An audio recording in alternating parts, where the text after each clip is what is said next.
Udah 1 tahun lebih genosida di Gaza berlangsung dan hari ini kita masih menyaksikan hari demi hari penuh kezoliman ya terhadap saudara-saudara kita di Palestina, khususnya di Gaza.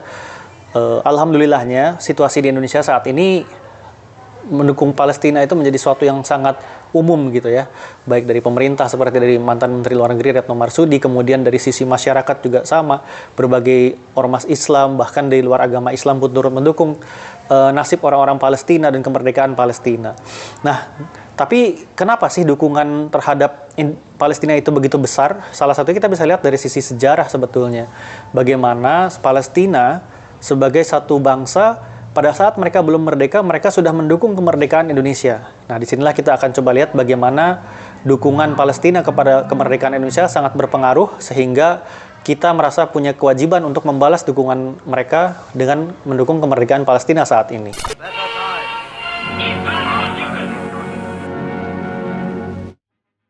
Kalau kita lihat, sejak kapan sebetulnya bangsa Indonesia mulai menyatakan kepada Palestina?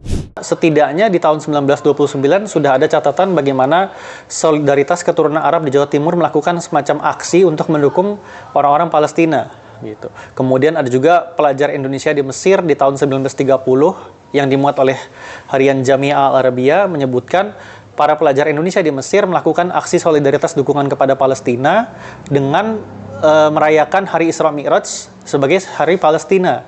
Gitu. Jadi ada aksi solidaritas yang digabungkan dengan Hari Isra Mi'raj. Gitu. Nah, tapi kalau kita lihat aksi yang terbesar justru ada di tahun 1937. Memang sudah berlangsung agak lama, beberapa tahun. Nah, di saat itu, di tanggal 5 Juli 1937, sebuah aksi solidaritas sangat besar diadakan di Gedung Al-Irsyad, Surabaya. Media pada saat itu memberitakan bahwa ada ribuan orang yang ikut serta dalam aksi. Ada sekitar lintas ormas Islam dari 2.000 peserta, kemudian ada 33 kelompok atau ormas.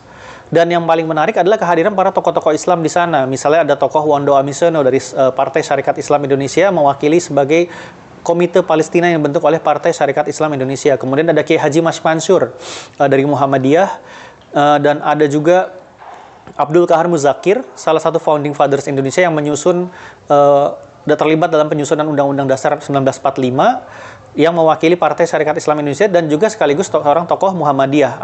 Ada ormas-ormas lain, misalnya Umar Hubais dari Al-Irsyad juga ada di situ gitu.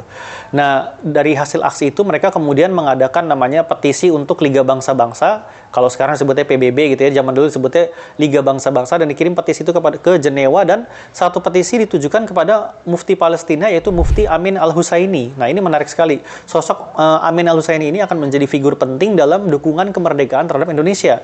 Dia adalah Mufti Palestina.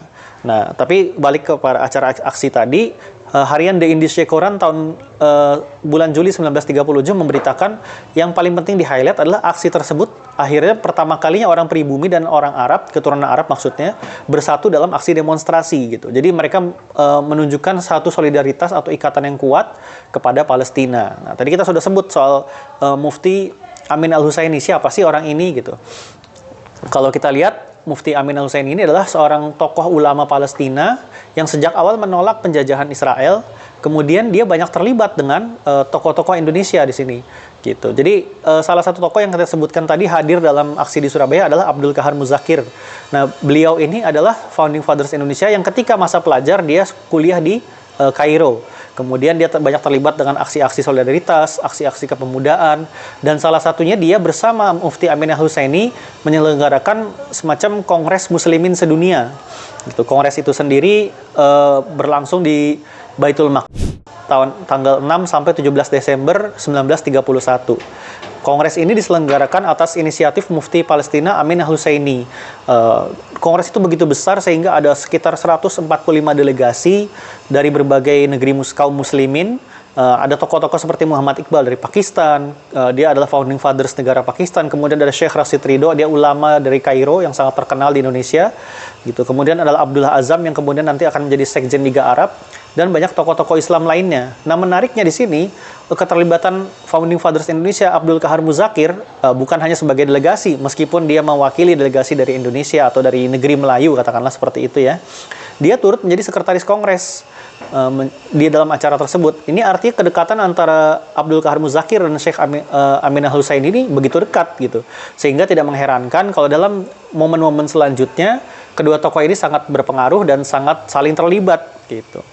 Tapi sebelum kita melihat bagaimana aksi-aksi tersebut, 1 tahun setelah aksi solidaritas di Surabaya, salah satu ormas terbesar dari Indonesia yaitu Nahdlatul Ulama juga mengadakan seruan-seruan yang sangat gencar gitu ya terhadap rakyat Palestina, yaitu PBNU menyerukan kepada seluruh ormas Islam untuk mendukung Muslim Palestina, dan mereka juga mengadakan namanya Pekan Rojabiyah, yaitu pekan di hari Isra Mi'raj. Selama 1 pekan mereka mengadakan Pekan Rojabiyah sebagai satu pekan solidaritas sebagai umat Islam di Palestina gitu. Dan Kiai Haji Hashim Asy'ari, pendiri Nahdlatul Ulama pada saat itu, juga menyerukan untuk pembacaan kunut nazilah di setiap sholat fardu. Bahkan beliau sudah memulai lebih dahulu kunut nazilah tersebut. Dan tidak kalah penting adalah penggalangan namanya Palestine Funds atau penggalangan dana untuk Palestina.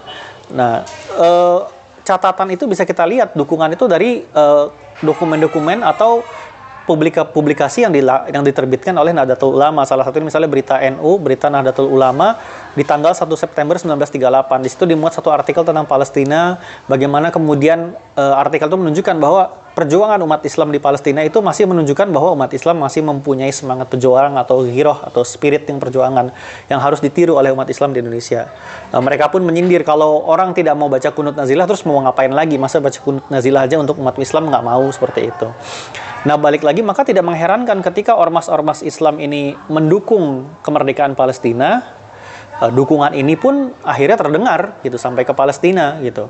Makanya salah satu momen penting bagi hubungan Indonesia dengan Palestina, solidaritasnya adalah dukungan terbuka Syekh Amin Al-Husaini kepada untuk kemerdekaan Indonesia yang dia siarkan langsung di radio, lewat siaran radio di bulan September 1944 di Berlin. Jadi pada masa itu Syekh Amin Al-Husaini sudah dalam masa exile atau pengungsian setelah melarikan diri dari ancaman-ancaman, dan di Berlin di sana dia menyiarkan siaran terbuka untuk kemerdekaan Palestina di bulan September 1944. Kenapa 1 tahun sebelum Indonesia merdeka dia sudah menyatakan dukungannya? Karena pada saat itu Jepang di bulan September juga menjanjikan kemerdekaan untuk Indonesia. Maka kemungkinan besar ketika Syekh Amin Al-Husaini mendengar pernyataan Jepang, dia langsung menyatakan dukungan kemerdekaannya. Hal ini membuat pemerintah Belanda panik, terutama di Kairo ketika berita-berita itu menyebar luas, sehingga pemerintah Belanda perlu melakukan semacam klarifikasi gitu. Walaupun mereka sebetulnya pada saat itu sudah tidak berkuasa di Indonesia, mereka masih merasa mempunyai hak memiliki Indonesia gitu ya. Nah, dukungan Amin Al-Husaini ini begitu keras menggema sehingga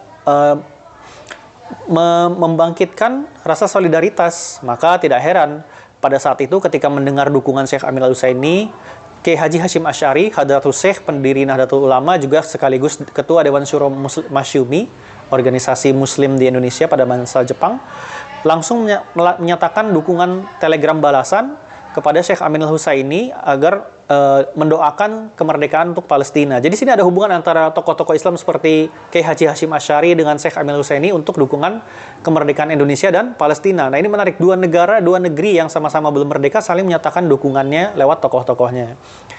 Dan hal ini pula yang membuat pemerintah Republik Indonesia ketika sudah merdeka menyatakan dukungan secara terbuka kepada Palestina dan rakyatnya, yaitu dilakukan oleh Presiden Soekarno. Presiden Soekarno mengirim telegram dukungan kepada Sekjen Liga Arab yaitu Azam Pasha dan Syekh Amin Husaini di bulan Mei 1947, yaitu 2 tahun setelah Indonesia merdeka.